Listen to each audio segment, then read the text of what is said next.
Bonjour à tous. On commence par remercier nos enseignants de nous avoir permis d'être présents cette journée. C'est à coup sûr très enrichissant pour nous. On tenait à faire un petit rappel sur la commande. Donc, c'était quels impacts du projet Leader sur votre territoire. On cherchait des projets des impacts positifs, significatifs et originaux. Donc, on a récolté 50 contributions. On a essayé donc de faire des classifications. On s'est rendu compte qu'il y avait possibilité de faire des regroupements. Vous avez beaucoup parlé d'amont, puisque effectivement vous êtes constructeur, concepteur de projet. Puis on a essayé de classer un peu la présentation, on a essayé de classer de l'amont vers l'aval, de la conception en tant qu'outil vers les effets bénéfiques. Voilà. Donc en tout cas, il y a beaucoup de choses qui se recoupent. Vous voyez, on a réussi à faire des catégorisations. Dans la présentation, donc on va parler en binôme. Moi, je vais m'occuper de parler un peu des catégories, et puis Damien, il sera plus sur les exemples, essayer de faire quelques citations pour rendre ça le plus parlant possible. Alors la première catégorie, la plus en amont, c'est la conception du programme Leader en tant qu'outil, en tant que modèle de développement. Donc effectivement, le fait d'utiliser le Leader, ça impacte les logiques de développement endogènes. On parle beaucoup plus de collectif, il y a une vraie stratégie de territoire qui remonte. Et puis donc un meilleur développement du territoire possible, du moins on l'espère, à travers un diagnostic. Et puis ça demande en tout cas, faire un projet Leader, ça demande une véritable connaissance du territoire. Donc voilà, un exemple en fait significatif. Donc intégration de l'ensemble des acteurs publics et privés dans une dynamique commune de développement endogène. Voilà, donc ça c'est l'exemple pour le première catégorie. Voilà. Une deuxième catégorie qu'on a fait, donc, qui est très présente en termes de quantité. Donc c'est gouvernance partenariat. C'est finalement en quoi le leader impacte les différentes façons de s'organiser entre acteurs. Donc une première sous-catégorie qu'on a fait, donc c'est la structuration des collectivités locales. Ça permet aux collectivités de travailler en elles, ça permet de poser une structure finalement. Donc voilà, encore un impact significatif.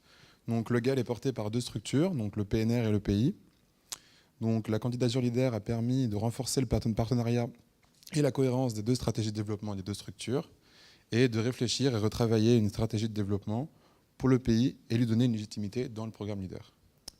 Un autre grand principe du Leader qui est beaucoup ressorti, c'est le partenariat public-privé. Finalement, voilà, donc c'est un principe de base, mais que vous avez tenu à faire remonter. Voilà, le fait de mettre en réseau, de créer beaucoup de liens. Et Damien, je crois que tu avais un exemple là-dessus aussi. Oui, implication des acteurs publics comme privés dans les territoires, parfois qui sont peu habitués justement à ce type de partenariat. Également, vous avez parlé de l'implication des parties prenantes. Vous avez cité une bonne diversité d'acteurs. Et au travers de deux exemples, c'est vrai qu'on a déjà un bon panorama de ce que vous avez souligné. Ouais, donc nos élus se sont rendus compte de l'intérêt de travailler en concertation et en réseau avec la société civile.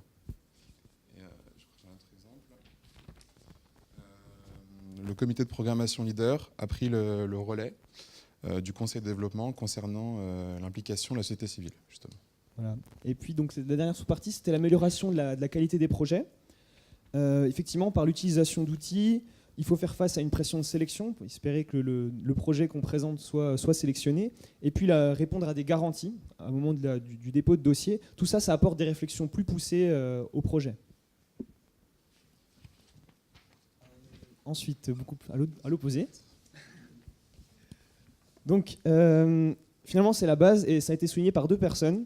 L'apport d'ingénierie grâce au projet Leader, les financements, ça apporte du temps de débat, du temps d'animation, et puis effectivement des compétences. Donc ici, c'est un impact positif et significatif. Apport d'ingénierie sur le territoire par deux animateurs qui sont à la fois dévoués et qui apportent des compétences. Voilà. Voilà, les deux parties d'après, ce sont deux aspects. Finalement, c'est l'effet du programme Leader sur les moyens humains et financiers. Donc pour le premier parti, effectivement, les moyens financiers, donc l'effet de levier du programme. Finalement, le Leader, c'est vrai que c'est avant tout un levier financier. Et puis, donc, on a collecté un certain nombre de petits projets qui avaient été rendus possibles par le programme Leader. Donc, c'était l'idée de dire, voilà, le programme Leader, ça permet des petits projets qui n'auraient pas forcément été possibles d'autres manières, et puis des projets aussi innovants. Voilà, ça leur permet d'exister, et puis ça donne un droit à l'erreur. Je crois que ça avait été cité déjà ce matin plusieurs fois. Donc là, c'est un projet qui a été permis, qui n'aurait pas, sous une aide standard, été rendu possible, en fait, grâce au Leader, en fait. Je suis un peu envoyé, désolé.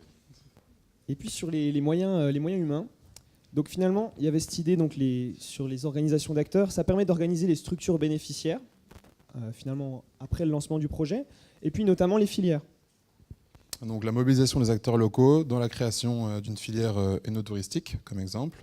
Donc on a 3 points, l'élaboration d'une stratégie partagée entre les acteurs, un plan d'action annuel et la mobilisation simplifiée des financeurs. Voilà, on touche à la fin, il reste 3 post-it. Il y a une personne qui a tenu à rappeler l'importance de la coopération interterritoire. Donc c'est un impact original, ouverture possible vers d'autres territoires, peut-être lointains, en matière de coopération transfrontalière. Voilà. Et puis pour terminer, il y a certaines personnes qui ont tenu à souligner des impacts négatifs. Donc les impacts négatifs, c'est trop de technicité dans la gouvernance qui écarte un peu les élus, donc qui perdent en légitimité, et une décision partagée public-privé qui, encore une fois, écarte les politiques. Voilà. Donc finalement, on se rend compte que cet exercice, il met tout de même bien en lumière ce qui est important pour vous. C'est pour ça qu'on vous remercie de votre participation.